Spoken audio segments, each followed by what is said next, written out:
Hello and welcome to another Tale from the Tanks. Today I give you an introduction to Apistogramma Cacatuoides, or Cockatoo Dwarf Cichlids. Enjoy, let's dive in.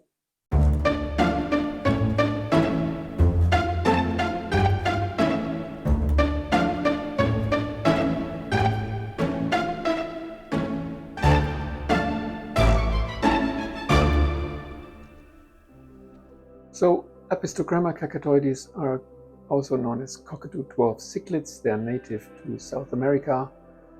The males get up to 8 to 9 centimeters. The girls are a little bit smaller.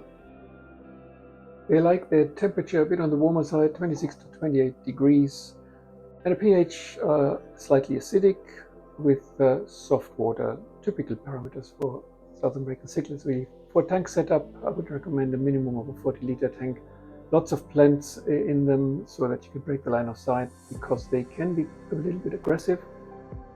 If you want to see their breeding behavior, you need to supply some caves, because they're cave breeders.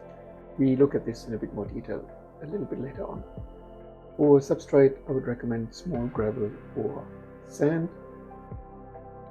And as for tank mates, I've paired them up with tetras, with corridoras, all working perfectly fine, as long as they don't compete for space on the ground. That's why I say the corridoras probably only in a larger tank.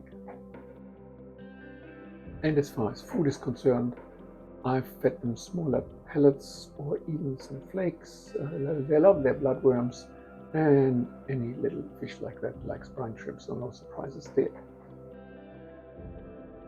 And as for how many to keep, you can keep them in a pair or a trio, particularly if you're having only a smaller tank, or a larger group. In a larger group, the aggression between the males is diluted, but they still need their own space, so to speak, so make sure the tank is big enough to accommodate multiple males.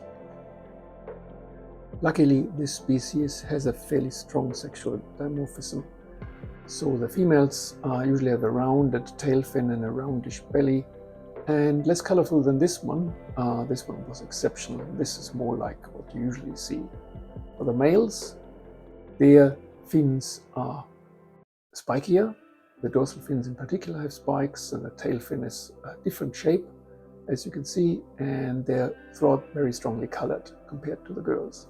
Here you see a few male and female together, and the two genders are mixing, which brings home the difference between the two, hopefully illustrative quite well.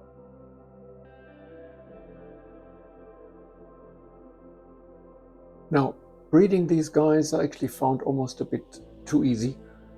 All you need to do is have a boy and one or two girls and give them a cave, either one you construct yourself like I did here with a half terracotta pot and a few pebbles with which I narrowed the entrance, or the kind of cave you can buy online, and point them at that, and they start producing. The good thing is they look after their little ones. So the girl in particular will be very protective, first in the cave, and then as she protects them when she leads them out of the cave the first time, which is quite the occasion. And once they're out of the cave, they're also ready to receive food. But like with all dwarf cichlids, they're really, really small, and they won't be ready for baby brine shrimp or anything like that just yet. So very, very fine powder food, first bites or something like that does work, and infusoria if you have that kind of thing for the first week at least. And after that, baby brine shrimp, and they'll grow really, really fast. And because they're so small, it's actually hard to gauge, initially at least it was for me, how many there actually are. So you really can't see this in this footage, but this was actually a mother to about 60 of them at that stage. The more colorful girl I showed you earlier, she ended up with about 20. There is some information out there on the internet that the mix between males and females in each spawn is influenced by the temperature in which they are kept, I can't really confirm that because I only done one round of those at the moment, and I had about 25-26 degrees in the tanks, and they ended up with about 80-20 ratio males to females.